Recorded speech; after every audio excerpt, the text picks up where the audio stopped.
admite que la reforma que impulsó el límite a las pensiones doradas estuvo mal hecha, que es una comunicación de la Consejería Jurídica de la Presidencia, se publicaba ayer. ¿Usted sabe de esto primero? Sí sé, incluso salió una nota en el periódico Reforma ayer, y creo que ayer mismo Marta, quien cubre La Fuente en la Cámara de Diputados, buscó a Emiliano para si pudiera tener una reacción. Yo salí ayer como a la 1:30 a reunión fuera y ya no pude hacerlo, pero le contesto. Por favor. A usted y a Marta, si es que está aquí, y si está afuera, pues también le contesto. Bueno, sí, el día 27 de julio se publicó esta nota respecto a un supuesto oficio o un oficio de la Consejería Jurídica de la Presidencia, donde se explicaba que la reforma en materia de límites a las jubilaciones y pensiones de las entidades públicas tenía disposiciones contradictorias. Se argumenta que el tope previsto en la reforma al artículo 127 constitucional contraviene la fórmula de cálculo basada en el salario obtenido durante la vida laboral, por lo que ambas reglas jurídicas entraban en contradicción. Aunado a ello, Maxi, la redacción del medio, que lo leí ayer, afirma que en el Congreso no había habido inquietud, lo que no es exacto, sin correspondencia con los hechos. Nosotros consideramos que fue una reforma ampliamente discutida, ampliamente debatida en las dos cámaras y en el constituyente permanente, porque en este caso, tratándose de reforma constitucional, tiene que ser aprobado por la mitad más uno de las legislaturas. La reforma para nosotros sigue siendo una respuesta a un problema identificado en determinados regímenes pensionarios de la administración pública paraestatal, porque la existencia de estas jubilaciones y pensiones elevadas, financiadas con recursos públicos, cuyos montos resultan desproporcionados frente a las pensiones que reciben la mayoría de la población y que superan la remuneración del titular de la Administración Pública del Ejecutivo Federal. Esta situación deriva de la diversidad de regímenes pensionarios y de la existencia de contratos y de disposiciones internas y planes complementarios que permiten conceder beneficios sin un límite constitucional uniforme. Tales esquemas, Maxi, han generado compromisos presupuestarios que afectan la capacidad financiera de las entidades públicas y que a largo plazo deben comprometer la sostenibilidad de las finanzas públicas en detrimento del presupuesto del país. Hay que dejar en claro que la reforma no tiene como propósito desconocer el derecho general a una jubilación digna, ni tampoco limitar las prestaciones de todas las personas jubiladas. Su finalidad es ordenar exclusivamente determinados esquemas financiados con recursos públicos, evitar prestaciones desproporcionadas y armonizar su regulación con los principios de proporcionalidad, equidad, austeridad y administración eficiente de los recursos públicos previstos en el 127 y en el 134 de la Constitución. Aunque también es importante mencionar derivado de este comentario y de este oficio de la consejería, que la reforma establece que el límite aplica específicamente a las jubilaciones y pensiones del personal de confianza en organismos descentralizados, empresas públicas, sociedades nacionales de crédito, fideicomisos públicos, entidades paraestatales. Es decir, se trata de personas que ocupan plazas de confianza dentro del sector público federal y que reciben pensiones financiadas con recursos públicos. Quedan fuera de este límite las pensiones de las Fuerzas Armadas, las derivadas de aportaciones voluntarias en cuentas individuales de ahorro para el retiro, las constituidas con prestaciones sindicales en sistemas complementarios y la pensión no contributiva prevista en el artículo 4 constitucional. Ahora bien, es importante aclarar con mayor detalle que el decreto que nosotros aprobamos y que publicó el Ejecutivo establece los límites y condiciones en estos términos. Hay un monto máximo de la pensión. Las jubilaciones o pensiones no podrán exceder de la mitad de lo que percibe la Presidenta de la República. No hay pues ninguna contradicción, no hay pues ninguna contrariedad y la reforma desde nuestro punto de vista está aprobada conforme a la Constitución. Si hubiese alguna cosa que no pareciera a la consejera jurídica o a alguna persona que tenga capacidad legislativa, tiene que modificarse la Constitución. Pero en esos términos, nosotros creemos que es correcta la reforma y que no hay contradicción alguna, por lo que yo expreso de manera muy sucinta y muy breve. O sea que usted considera que no hay necesidad de hacer una reforma de la reforma en materia de pensiones. Absolutamente. Son supuestos jurídicos totalmente distintos los que establece este oficio de la Consejería Jurídica. Y si me permite otro tema, diputado. Adelante. Con estos lineamientos que hoy se está hablando hacia los medios de la radio y la televisión, e incluso hoy en la presidencia se dijo que hasta la prensa escrita y las redes sociales, en realidad el país necesita que le estén pulsando a los medios qué informar, cómo informar, hacia qué informar, y por ejemplo un órgano como la Comisión Reguladora tendría no sé si las facultades o no, o tendría que ser el censor de la verdad en el país. ¿Se requiere realmente eso? No, yo creo que hoy la presidenta Claudia Sheinbaum fue muy clara cuando se le preguntó sobre este tema.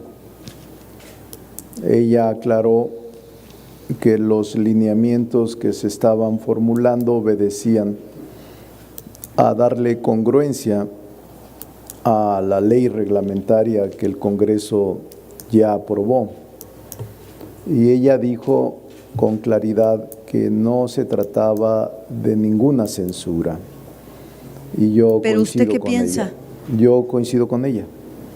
Y creo que el derecho de las audiencias, no solo en México, sino en el mundo, se debe de respetar.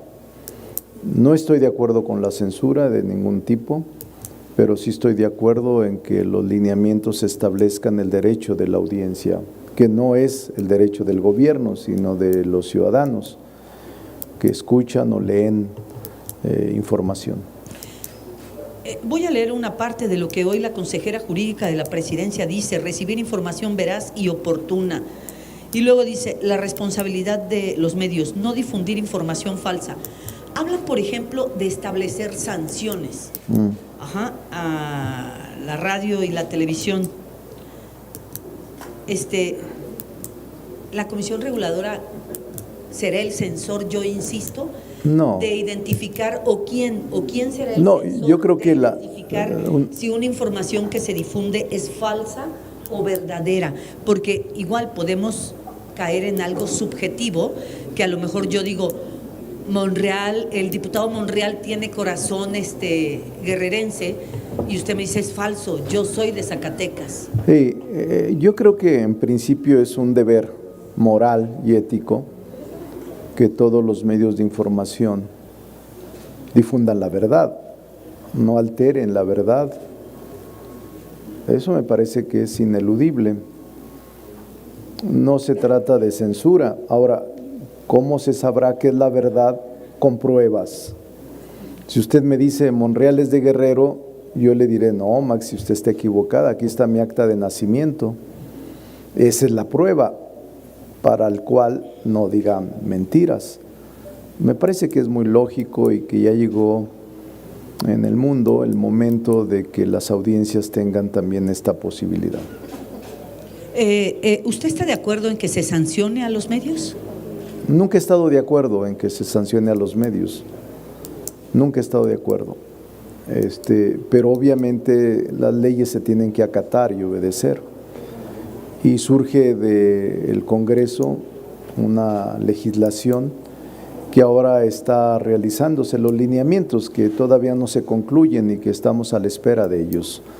No sabemos si prevendrán, si prevén sanciones, de qué tipo las prevean, pero evidentemente creo que son más bien aclaraciones sobre temas que no resultan exactos. Bueno, es que en la mañanera se dijo de sanciones también, ¿no? Y que incluso estaban pensando no solo para la radio y la televisión, sino también a la prensa escrita e incluso a las redes sociales. Sí, no se ha hecho nada, no están formulados los lineamientos. ¿Sería bueno para el país? Vamos a esperar que los formulen y una vez que se tengan, emitimos nuestra opinión. No, ahora no. La última es que ya me está dando por terminada. Ahora no.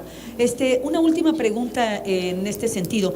¿Estos lineamientos que emitan es una responsabilidad de la comisión o tienen que llegar a alguna de las cámaras para que se validen?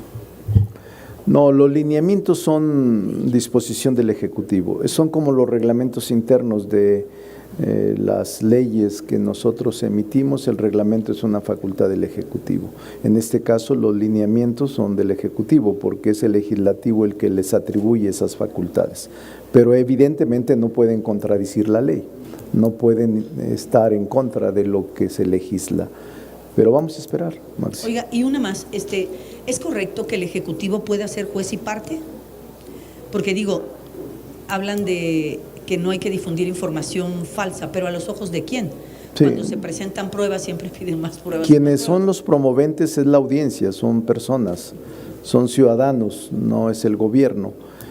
Pero es un tema interesante. ¿Que el gobierno no va a sancionar? No, me refiero que cuando haya una queja o una demanda o una solicitud de aclaración, no es el gobierno el que la solicita, sino son la audiencia. Eso me queda claro, pero en los lineamientos se habla de no difundir información falsa. Yo le pregunto, ¿el Ejecutivo no está ejerciendo en todo caso una parte, ahora sí como de juez y parte? Porque yo diré como gobierno si tú estás mintiendo, si la información no me conviene a mí. Digo. Sí. La autoridad siempre tiene el carácter de hacer valer lo que la ley establece, nada más la autoridad. No puede ser un particular el que obligue al respeto de la ley. No es que actúe como juez y parte, es que algún órgano del Estado tiene que obligarse a que se respete lo que la ley establece. Vamos a esperar los lineamientos. Es un tema que no está acabado y que no se va a agotar hoy. Héctor Guerrero, Televisa. Héctor. Gracias, diputado. Para seguir en los mismos temas, concretamente yo tengo 3 preguntas. Entonces, ¿usted rechaza que haya contradicciones en este oficio de la consejera jurídica? ¿Está mal la consejera jurídica? ¿No está leyendo bien la reforma? No me queda claro. No lo sé.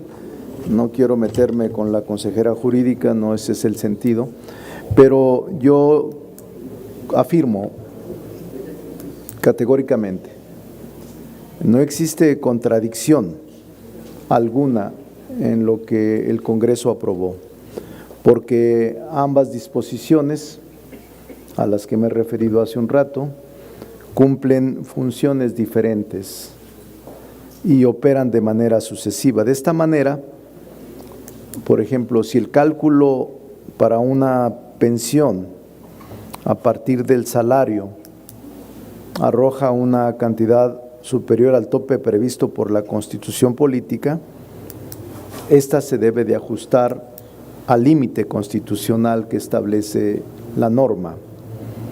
En otras palabras, el salario continúa siendo la base para determinar el derecho pensionario, pero el monto efectivamente pagadero queda condicionado por el tope establecido en la Constitución, el cual prevalece por ser una restricción expresa en la Constitución.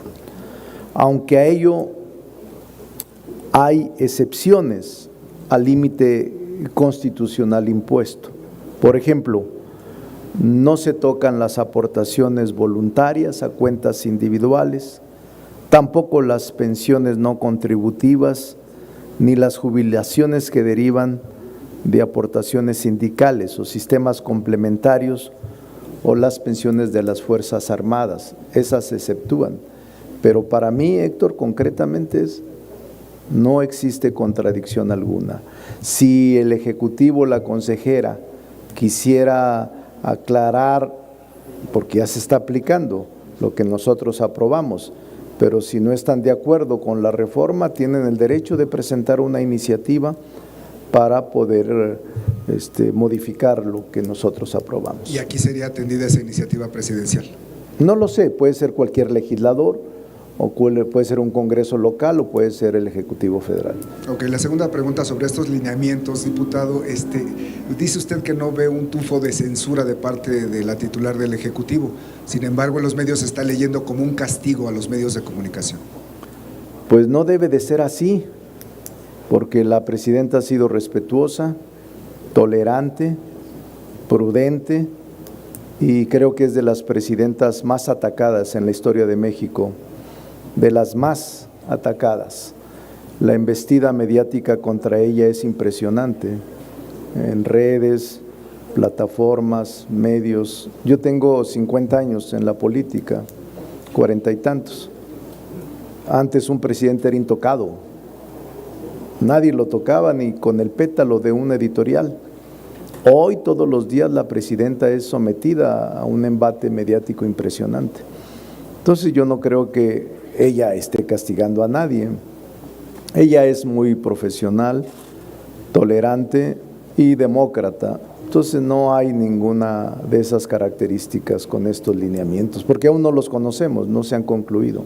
Muy bien. Y por último, como catedrático de la UNAM, ¿cree que se equivocó la universidad en hacer un examen en línea sin tener todavía un estudio suficiente?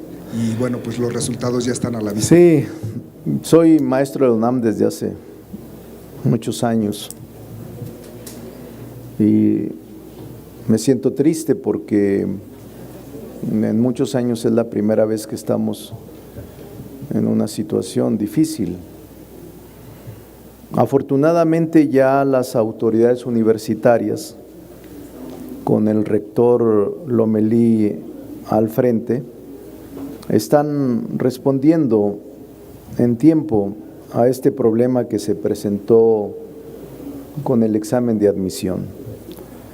Lo primero que se debe de aclarar es que los jóvenes que vienen del sistema de preparatorias afiliado a la UNAM, como la Escuela Nacional Preparatoria, los SH, tienen un lugar seguro. Ellos tienen acceso directo con un promedio mínimo de 8 de calificación. Ellos no tendrían problemas en este sentido. Pero hablamos de casi el 50% de la matrícula de nuevo ingreso. El tema está en los jóvenes que presentaron su examen en línea por venir de otros sistemas escolares diferentes al de la UNAM. Hablamos de más de 100,000 jóvenes. Aquí el tema es que muchos de ellos, a juicio de algunos, utilizaron la inteligencia artificial. Algunos dicen que es un acordeón digital, que los que no lo usaron estaban en desigualdad. Yo me pronuncio porque la comisión que nombró ayer el rector dé rápida respuesta. Y me pronuncio por el diálogo, atender a los jóvenes que están protestando, atender a los jóvenes que se sienten engañados o que sienten que hubo trampa en la selección del ingreso, y que la comisión de expertos que nombró el rector ayer se pueda pronunciar con rapidez, porque estamos por iniciar el semestre. El día 10 de agosto, yo ya estoy revisando la lista de mis alumnos de maestría para ingresar.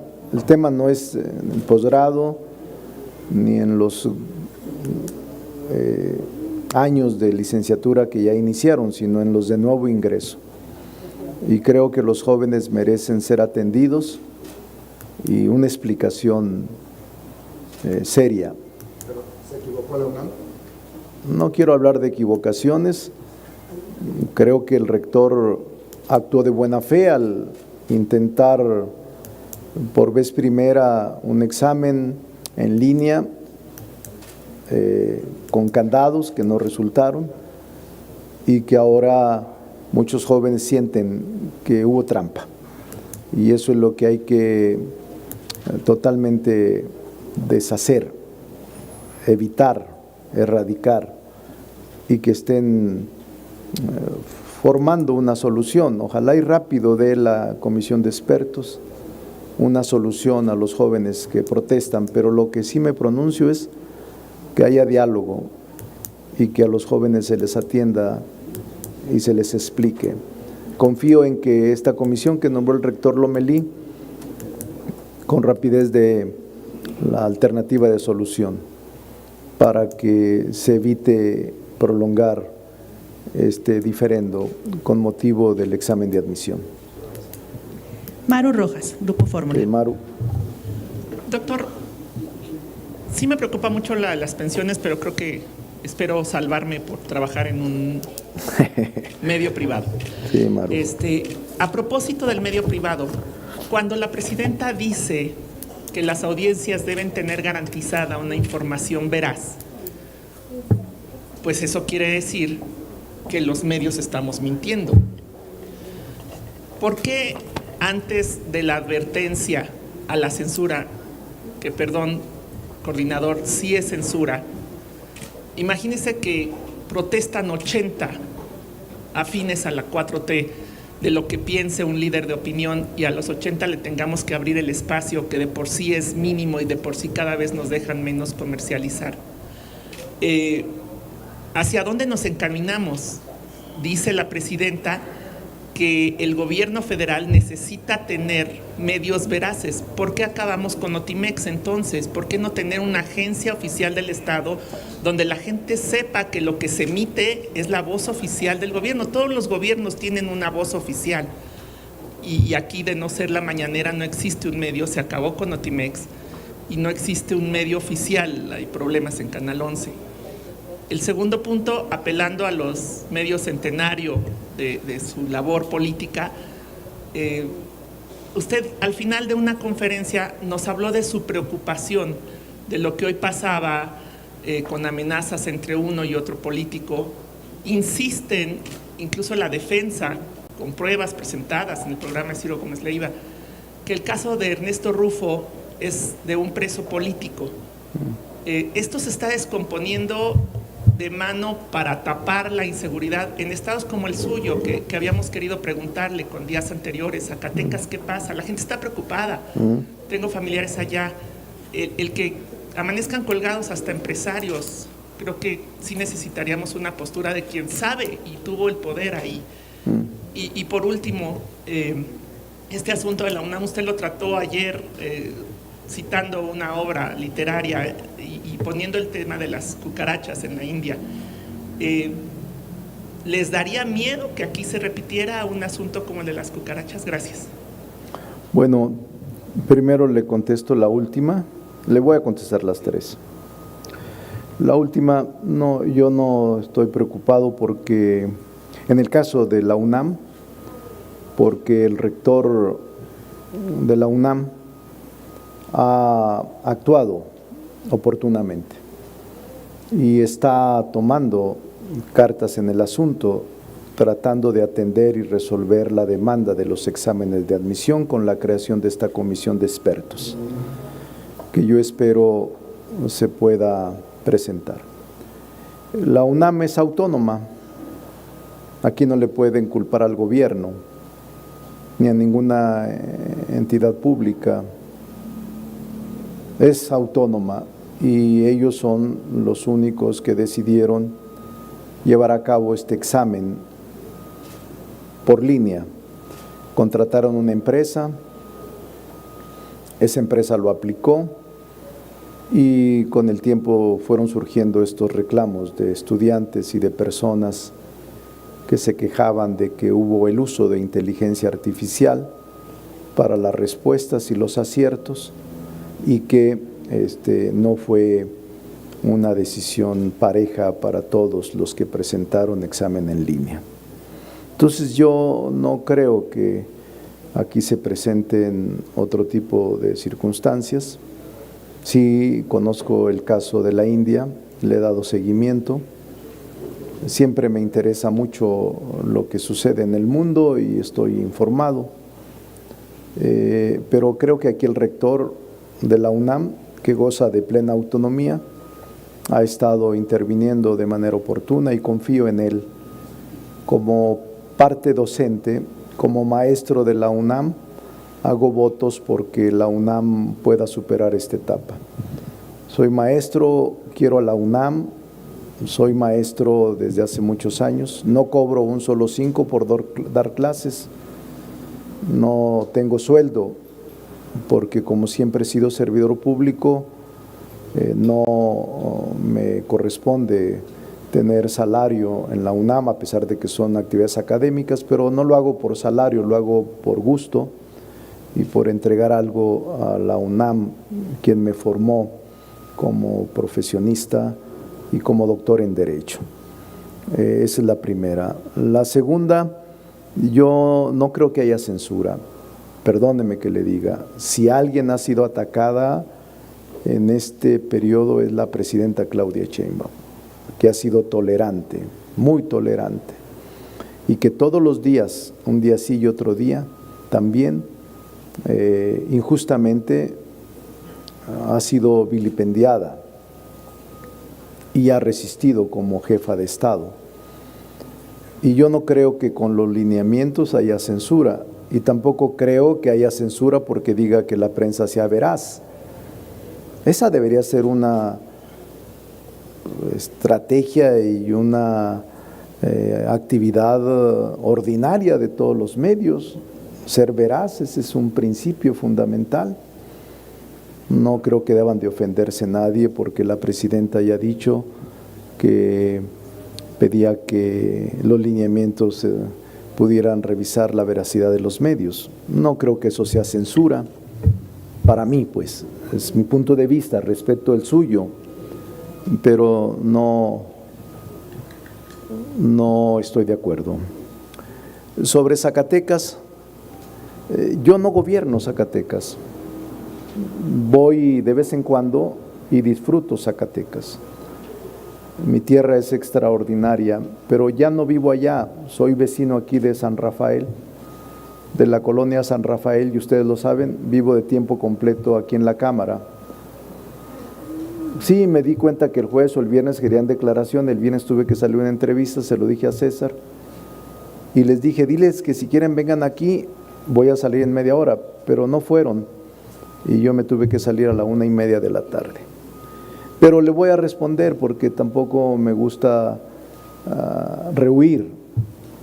Nunca he rehuido una pregunta, nunca he rehuido una posición, nunca he simulado y nunca he mentido. Voy a hablar sobre el tema Zacatecas, que usted me lo pide, Maru. Lo acontecido hace 15 días fue un hecho muy lamentable, que afortunadamente se está investigando y está esclareciéndose. Las autoridades locales ya han capturado a 5 presuntos involucrados. Y la Fiscalía del Estado, que goza de autonomía, ya citó a declarar a muchas personas, incluyendo servidores públicos.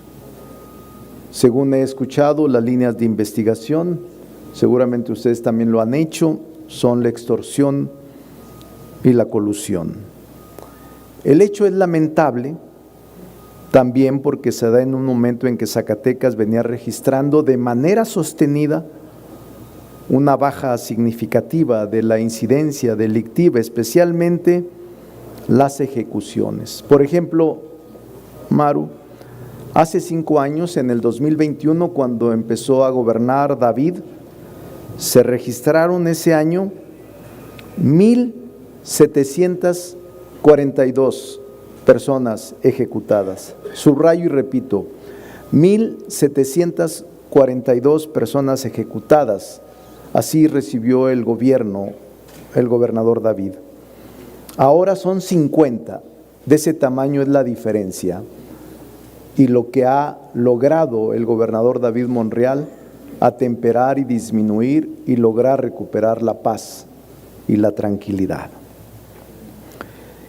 Este es el estado que a nivel nacional más bajas en ejecuciones ha registrado, reconocido por la Secretaría de Seguridad Pública y también por la Presidenta de la República. El fin de semana, el INEGI dio a conocer los resultados de la encuesta en su 2026, es decir, la encuesta nacional de seguridad pública urbana. Durante muchos años, Maru, 2 ciudades de Zacatecas se mantenían en la punta, se mantenían en el más alto nivel, primero y segundo lugar, Zacatecas y Fresnillo. Eran los más inseguros de todo el país. Así lo registraban hasta el 2021, cuando llegó a gobernar David Monreal. Hoy, esas ciudades de Zacatecas y Fresnillo ya no están entre las principales ciudades que se perciben más inseguras y se registra una baja de más de 20 puntos en la percepción de inseguridad. Pasan del rango de 94% a índices del 70% en los últimos 5 años. Sin embargo, eventos como los de hace 15 días sí impactan en esa percepción a la baja y son como un balazo en catedral en la misa dominical del Ángelus. O sea, es un evento, pero genera esta reacción que usted me está platicando.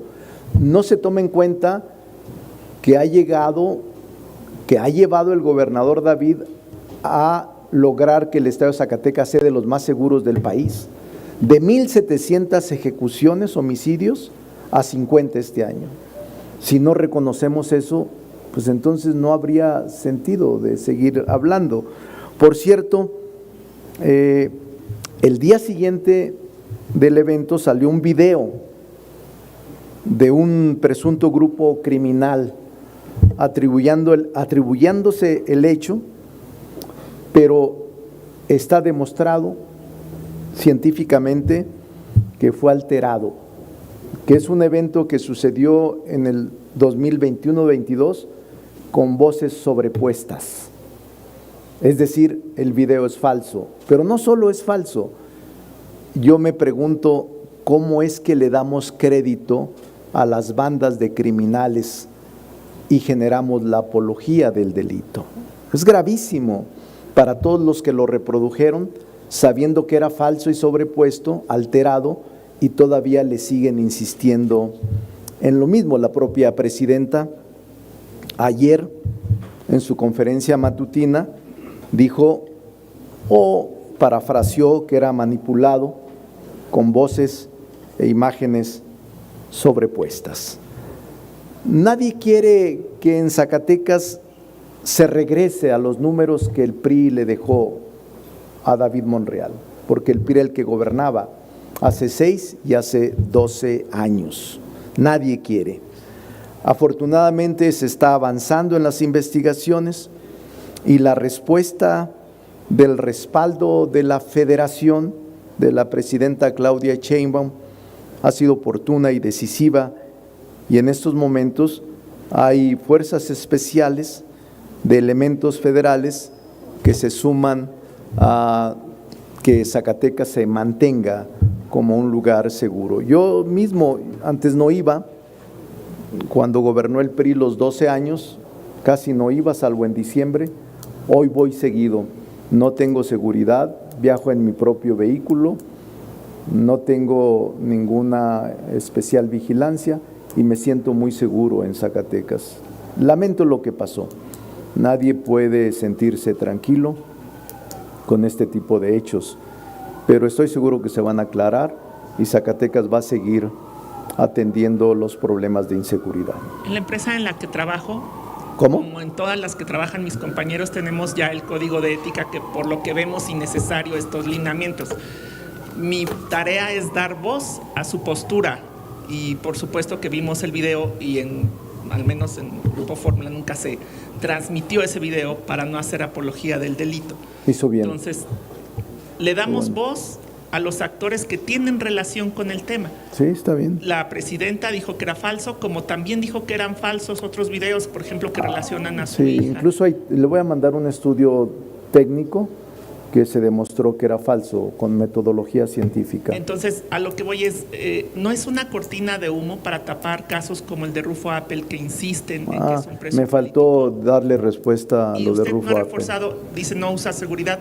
Con este asunto último en Zacatecas, ¿no ha reforzado ni usted ni No, su familia su ninguno, seguridad? ninguno, no reforzamos nada. Si aquí el único que me acompaña como seguridad es Emiliano y últimamente no lo veo por ninguna parte, no sabe usar ni siquiera una navaja de rasurar, menos sería capaz de manejar un arma. No tengo armas, no tengo seguridad aquí en la Ciudad de México y en Zacatecas menos, porque en Zacatecas me siento muy tranquilo en este gobierno. Anteriormente no iba, cuando gobernó el PRI no iba, porque toda mi familia padecía amenazas y persecución. Hoy está tranquilo Zacatecas, de verdad está tranquilo a pesar de que quieran hacer apología del delito. Pero mire, lo de Rufo Appel, yo lo respeto y soy abogado y espero que el debido proceso y la presunción de inocencia se apliquen estrictamente en favor de él y de todos. Pero no voy a defender ninguna red criminal. Trato de no mezclarme y de darle oportunidad al Ministerio Público y al juez que sean los que decidan de acuerdo con las pruebas que existan. Tampoco ando de noticiero en noticiero defendiendo o acusando a Rufo Appel, porque esa no es mi función.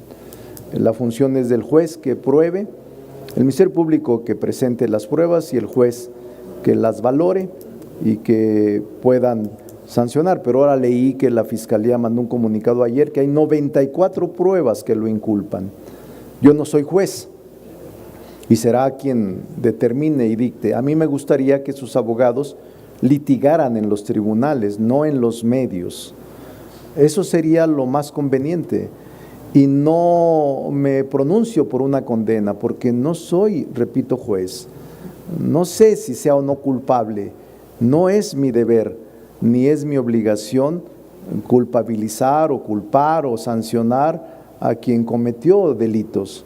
Por eso hay un órgano jurisdiccional y espero pacientemente que éste le dé oportunidad de defenderse y que haya una sentencia, en su caso condenatoria o incluso absolutoria, con las pruebas que existen sobre el caso, pero ni me voy a sumar a la ola de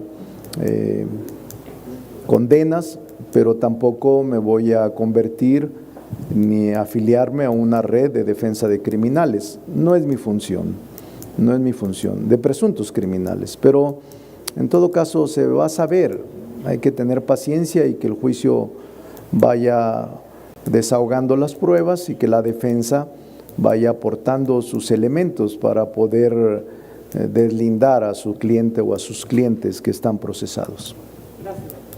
Fernando Usted. Camacho, de La Jornada. Sí, Fernando.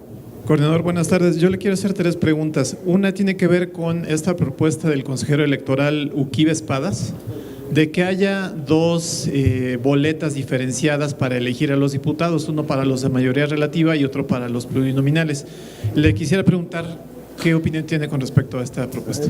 Fernando, yo tengo respeto por el consejero Espadas, pero un consejero y un consejo no tiene la capacidad de legislar. Esa es una facultad del legislativo. El Consejo del INE no puede hacer más allá de lo que la ley le permite. Por tanto, es una facultad del legislativo y es el legislativo el que debe de resolver. ¿Le parece que se extralimitó al proponer eso? Me parece que no es su función. También mencionó que había que sí había un monto presupuestal que se tendría que erogar en caso de que quisieran hacer esto. ¿Le parecería en todo caso que eso podría ser un impedimento para que se lleve a cabo la propuesta? Hay un presupuesto aprobado y se tienen que ajustar a él. Todos tenemos que ajustarnos al presupuesto aprobado. Lo que está ahora corriendo, la Cámara de Diputados y todo órgano público tiene un presupuesto que tiene que sujetarse a él, no puede gastar más que lo que se autorizó por la Cámara de Diputados. De acuerdo. Sobre otro tema, sobre el tema de la UNAM y el tema de la inteligencia artificial, le quisiera preguntar, usted nos dijo, coordinador, que el tema justamente de la inteligencia artificial es uno de los prioritarios o uno de los infaltables, no me acuerdo qué palabra utilizó, para el próximo periodo ordinario.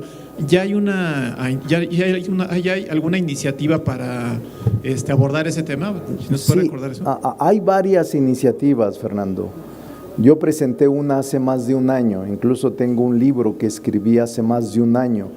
Ya lo advertía yo, que iba a ser un tema que era ineludible, inevitable, y que teníamos que entrarle al análisis y la discusión. Llegó ese momento, incluso yo diría que estamos tarde, deberíamos estar ya legislando sobre la inteligencia artificial y sobre las plataformas.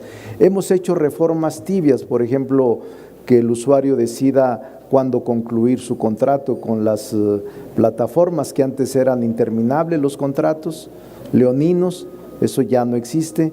Ahora tenemos otras medidas que legislar en materia de plataformas. Yo tengo varias iniciativas, espero que en septiembre empecemos a tratarlas y aprobarlas. ¿Se va a tardar entonces más? O sea, es un proceso que todavía… En septiembre va a ser un tema que tenemos que empezar a abordar. De acuerdo. El último tema que le quiero preguntar, coordinador, tiene que ver con la inquietud de algunos trabajadores en activo de la Cámara que advierten que ya hay algunos intentos de modificar tanto su horario, el horario extendido, como las prestaciones o el salario que vienen con respecto a ese horario. Y hay algunos que incluso lo responsabilizan a usted por ese intento. ¿Qué respuesta le daría a esa inquietud que viene de la mano del cambio que hubo con los trabajadores jubilados a los que se les quitó una ayuda económica mensual? Que no es cierto, que lo respetamos y que le voy a pedir a Fara que le explique. No me encargo de los asuntos administrativos, hay un secretario general nombrado por todos, la mayoría calificada, en este caso fue unánime, el nombramiento de Mauricio Fara, y es el que se encarga de la administración. No me meto en las cosas domésticas me meto más a celebrar convenios, acuerdos, consensos y a lograr transitar en la legislación mexicana. Finalmente tenemos a nuestro compañero Enrique Gómez de El Universal. Coordinador, buenos días.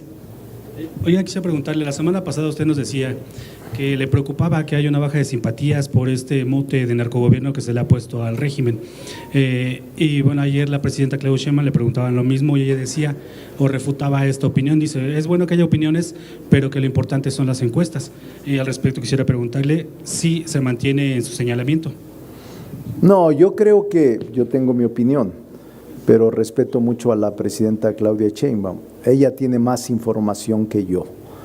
Y obviamente nosotros vamos a luchar por mantener la mayoría de las simpatías en favor del movimiento y vamos a luchar porque mantengamos el movimiento en el gobierno, pero finalmente es la población la que decide en el día de la elección. Entonces, ¿sí apoyaría este señalamiento de que las encuestas son las importantes? Eso es lo que importa. Sí, por supuesto. Apoyo a mi presidenta siempre. Hoy en El Universal publicamos una nota de que la empresa Territorium Life, que es la que aplicó el examen en la UNAM, pues tiene contratos millonarios por más o menos 280 millones de pesos, por ejemplo con el INE, con el Instituto Electoral de la Ciudad de México, pero aparte otras universidades estatales, la de Baja California, la del Estado de México, entre otras, ¿no? Y ahí también aplicó estos exámenes y bueno, obviamente la vigilancia y la supervisión. Usted como catedrático de la máxima casa de estudios y en donde se hicieron más visibles estas irregularidades, ¿apoyaría que se revisara también estos contratos y esta actuación de la empresa en las universidades estatales? Seguramente el rector tomará decisiones. Yo como maestro solo me dedico a dar clases, no me dedico a la grilla universitaria ni tampoco a las actividades administrativas, solo cumplo con dar clases y me respetan mucho en mi derecho de cátedra. Entonces estoy contento y siempre defiendo mi forma de enseñar y de impartir clases, pero no me meto a otras cosas. Pero el rector seguramente va a actuar de manera enérgica en todo este tipo de cosas. Gracias. Diputado, Cadena Raza nos solicita hacerle una última pregunta. Sí. Gracias. Buen día, diputado. Después de 2 semanas de ayuno informativo, pues hay muchísimas preguntas. Yo no te voy a hacer una. Como legislador, como catedrático en la UNAM, ¿cuál debiera ser la medida salomónica que debe tomar la UNAM por el bien de la educación superior en México? Porque hay otras universidades o institutos como el Politécnico que también aplican exámenes. Entonces, para evitar este tipo de fraudes, de trampas, pareciera que ahora la cultura de la trampa es lo que impera. ¿Qué hacer? Pues para evitar subsecuentes anomalías en este tema y no levantar tanta sospecha. Gracias. Sí, no, yo creo, no, de nada para servirte. No, yo creo, Margarita, que el rector Lomelí está actuando a tiempo, en tiempo y forma. Y no quisiera adelantarme a la opinión o el resultado de la comisión de expertos. Yo creo que va a ser muy rápido, Margarita, y no podemos permitir que nos cerque la cultura de la trampa, no podemos aceptarlo, tenemos que desecharlo siempre que se presente o que alguien intente hacerlo, hay que expulsarlo y no hay que permitirlo. México merece más transparencia, más verticalidad, más ética, más congruencia y creo que lo podemos lograr todos juntos. Así es de que lo que está pasando en la UNAM, yo apuesto que va a haber solución. Saludos y gracias a todos. Y el ayuno ayuda a moderar los apetitos. Yo ayuno de vez en cuando.